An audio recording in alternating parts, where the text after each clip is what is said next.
কেমন আছেন বন্ধুরা? ভালো আছেন তো? আপনাদের জন্য আবার একটা নতুন রান্না নিয়ে চলে এসেছি, হাস্যময়ীর হেসেলে। আমি যেমন প্রথমে উপকরণগুলো দেখাই সেরকম দেখিয়ে দিলাম। এখানে থানকুনি পাতা ধুয়ে জল ঝরিয়ে রেখেছি সামান্য কালো জিরে, 2 কোয়া রসুন আর একটা কাঁচা লঙ্কা। এখন থানকুনি পাতাটা আমি পেস্ট করে নেব।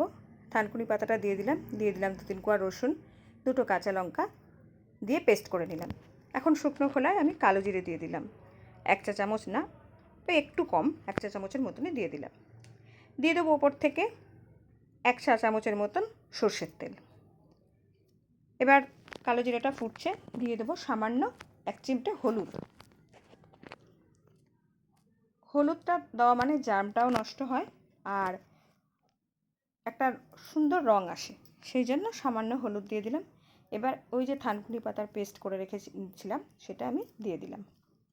এত গরম পড়েছে আর প্রত্যেকেরই মোটামুটি পেট গরম হচ্ছে, যাই হোক, তো সেই জন্যে আমার ছেলের পেটটা খারাপ হয়েছে বলে আমি থানকুনি পাতাটা দেখালাম। থানকুনি পাতাটা এইভাবে করলে খেতে ভালো লাগে। তো আমার থানকুনি পাতার বাটাটা রেডি। গরম ভাতের সাথে খেলে খুবই ভালো লাগবে এবং পেটের গণ্ডগোল থাকলেও কোনো অসুবিধা নেই, এটা ঠিক হয়ে যাবে। এখন আমার হাজব্যান্ড কালবোশ মাছ এনেছে, ওটা নুন হলুদ মাখিয়ে রেখেছি।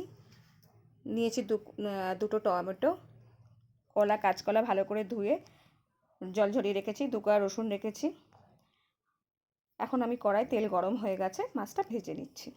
নুন হলুদ মাখিয়ে রেখেছি মাছটা ভেজে নেব। খুব কড়া করেও ভাজবো না, আবার একদম কাঁচা কাঁচা থাকবে সেরকমও না, মোটামুটি ভাজা হবে সেরকম রাখবো। মাছটা আমি ভেজে নিচ্ছি।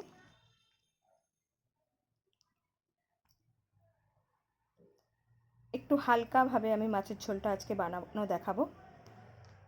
রেখেছি কাঁচা লঙ্কা চিড়ে, 2 কোয়া রসুন রেখেছি সাদা জিরে আর কাঁচকলা আলু ভালো করে ধুয়ে রেখেছি জল ঝরিয়ে। এখন মাছ ভাজা আমার হয়ে গেছে, মাছগুলো আমি তুলে নিচ্ছি বাটিতে। এক হাতে ধরে ভিডিওটা করছি, ওই জন্য একটু অসুবিধা হচ্ছে।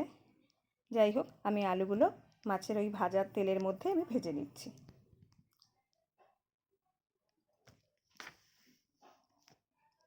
আবার অনেক দিন পরে চলে এলাম, মাঝখানে একটু অসুস্থ ছিলাম, তো আপনাদের সাথে যোগাযোগ হয়নি, ভিডিওর মাধ্যমেই হয়, যাই হোক, তো দিতে পারিনি ভিডিও, তার জন্য অনেক অনেক আমি আপনাদের কাছে দুঃখিত জানাচ্ছি। যাই হোক, আলু ভাজাটা আমার হয়ে গেছে, আলুগুলো তুলে নিলাম। এবার আমি কলাটা ভেজে নেব। দিয়ে দিচ্ছি কড়াতে কলাগুলো হালকা ভেজে নেব। কলা ভাজাটাও আমার মোটামুটি হয়ে গেছে, এবার তুলে নেব।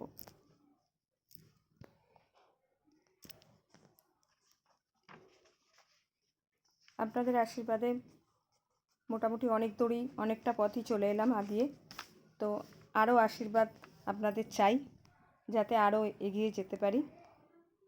আপনারা পাশে থাকবেন এবং আমার ভিডিওতে কমেন্ট করবেন, লাইক দেবেন, শেয়ার করবেন, যাতে আরও আমি এগিয়ে যেতে পারি। এবার আমি কড়ার মধ্যে 2টো তেজপাতা দিয়ে দিলাম একটু সাদা জিরে, আর দিয়ে দিলাম থেতো করে নিয়ে রসুনটা, দিয়ে দিলাম টমেটো কুচিটা, দিয়ে খুব ভালো করে তেলে ভেজে নেব। এখানে আমি জিরে আর ধনে অনেকক্ষণ ধরে ভিজিয়ে রেখেছিলাম।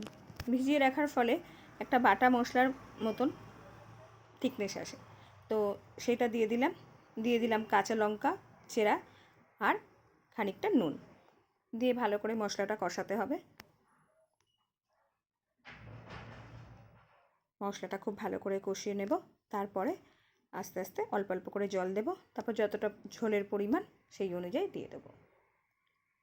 টমেটোগুলো মোটামুটি অনেকটাই নরম হয়ে গেছে।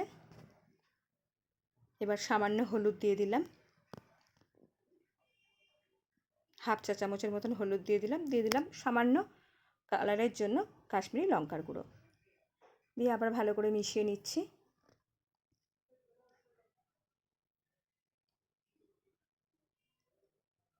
দিয়ে দেবো ভাজা আলুটা,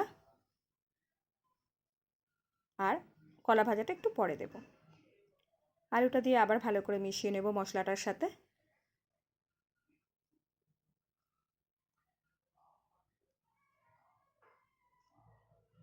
এবার অল্প অল্প করে জল দিলে ভালো হতো। তো ওখানে আমার মশলাটা, হলুদটা, যেহেতু মাছটা আমি মাখিয়ে রেখেছিলাম, কলা আর এটা, তো ওর মধ্যে জলটা দিয়েছিলাম, দিয়ে ওই জলটা যতটা পরিমাণ ঝোল লাগবে দিয়ে দিলাম।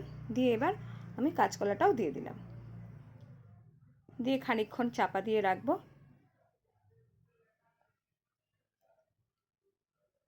ফুটে গেছে ঝোলটা আমার, এবার মাছগুলো দিয়ে দেব।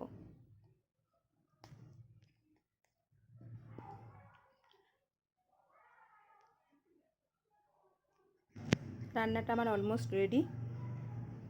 এখন মাছগুলো দিয়ে দিলাম, এবারে খানিকক্ষণ চাপা দিয়ে রাখবো। চাপা দিয়েছিলাম, খুলে নিয়েছি, এখন মাছের ঝোল আমার রেডি।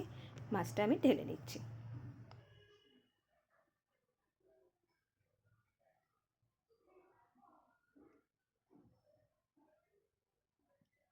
খুব গরম,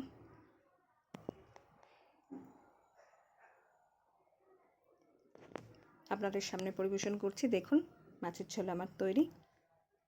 যদি ভালো লাগে আমার ভিডিওটি, তাহলে অবশ্যই লাইক, শেয়ার, কমেন্ট করে পাশে থাকবেন এবং পাশে থাকা বেল আইকনটি